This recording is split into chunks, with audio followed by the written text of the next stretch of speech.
Mayor Vico Sotto na pressure sa ginawa ng isang pamilya sa Pasig. Yan ang pag-uusapan natin patungkol sa kinabibiliban at hinahangaan nating mayor ng Pasig ngayong araw po ng Huwebes, April 24. Pero bago yan ay humihiling ako na pakisubscribe ang aking YouTube channel, paki-like and share na din para mas dumami pa po ang makapanood ng video natin. Maraming salamat po sa inyo mga kaparokya at maraming salamat po sa lahat ng mga OFW na patuloy na sumusubaybay sa mga uploaded video natin, especially po kay Miss Heidi Gutierrez from Canada. Maraming salamat po. So yun nga mga kaparokya, tila na pressure ang butihing mayor sa tarpaulin na pinagawa ng isang pamilya sa lungsod po ng Pasig. Na ikanatuwa naman po na pinost ito ni Mayor Vico Sotto sa kanyang social media account, kung saan makikita dito ang pag-good luck at pa-advance congratulate sa mabuting mayor para sa kanyang ikatlong termino as City Mayor of Pasig. Nakakatuwa lang mga kaparokya dahil ramdam mo talaga ang pagmamahal ng mga Pasigueño kay Mayor Vico Sotto.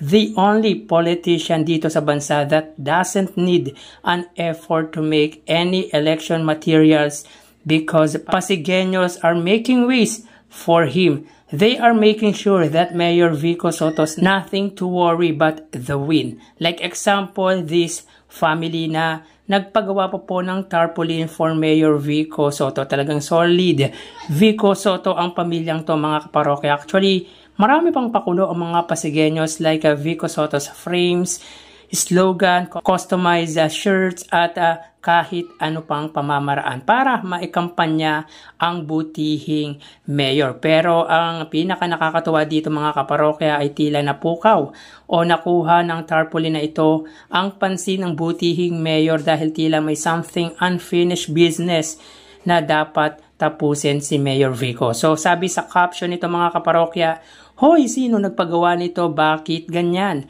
Na-pressure ako mag-review." Samot-saring nakakatuwang comment ang nabasa natin dito tulad ng, "Ayos na yan Mayor, kesa langit ang background. Mayor, sa'yo ang boto ko kahit taga Mindoro ko." Yan mga kaparokya, tulad niyan ay kahit taga ibang lugar ay talagang mahal din po si Mayor Vico Sotto. At marami po pong comment na nakakatuwa ang mababasa sa post po ni Mayor Vico Sotto. Pero isa lang po ang pumasok sa isip ko at ito nga po ang pagpupurso nito ng abogasya. He's a political science graduate and he was already taken masteral. Kulang na lang po mga kaparokya yung mag-review for the bar exam. Ito na ba ang next na tatahakin ni Mayor Vico Sotto after ng termino po nito sa Pasig? Ano sa palagay niyo mga kaparokya? Please comment naman po kung ano yung unang naisip ninyo after his term as Mayor of Pasig. On my end mga kaparokya, maganda din kung yan ang tatahakin niya after niya magserbisyo sa lungsod po ng Pasig. Iba pa din yung abogado siya at may alam sa batas.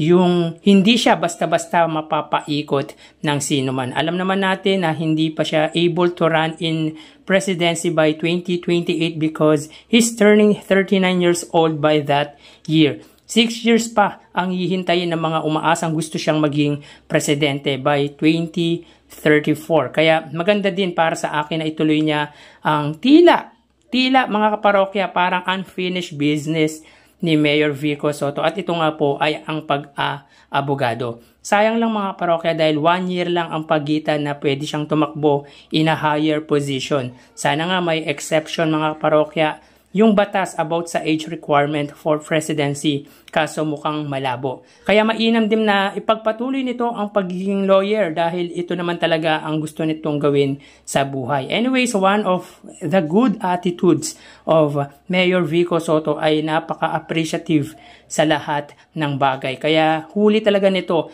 ang kiliti ng masa, ang kiliti ng mga Pasigueño. Isipin mo taong bayan na talaga ang nangangampanya para sa kanya. As in, pinapagawan siya talaga ng mga tarpaulin, ng mga Pasigueño at kung ano-ano pa. Ito yung politiko na di sa ayaw gumastos dahil gusto niya ipakita ang tunay na paggugobyerno sa bansa. Which is, kung tutusin naman po mga parokya, kaya naman po siyang suportahan financial ng kanyang mga magulang. Partikular nga po ni Bossing Vic Soto. Pero iba talaga ang Mayor Vico Soto. Kumbaga kakaiba siya sa lahat ng politiko dito sa bansa. Talagang inaral ang paggugobyerno kahit bata pa siya. Maraming matatagal na politician dito sa bansa pero wala namang magandang nagawa sa bayan. Unlike ni Mayor Vico Soto, mga kaparokya, kahit batang-bata ay akala mo datihan or veterano na pagdating sa politika. So again mga parokya, anong sa tingin ninyo ang susunod na tatahakin ni Mayor Vico Soto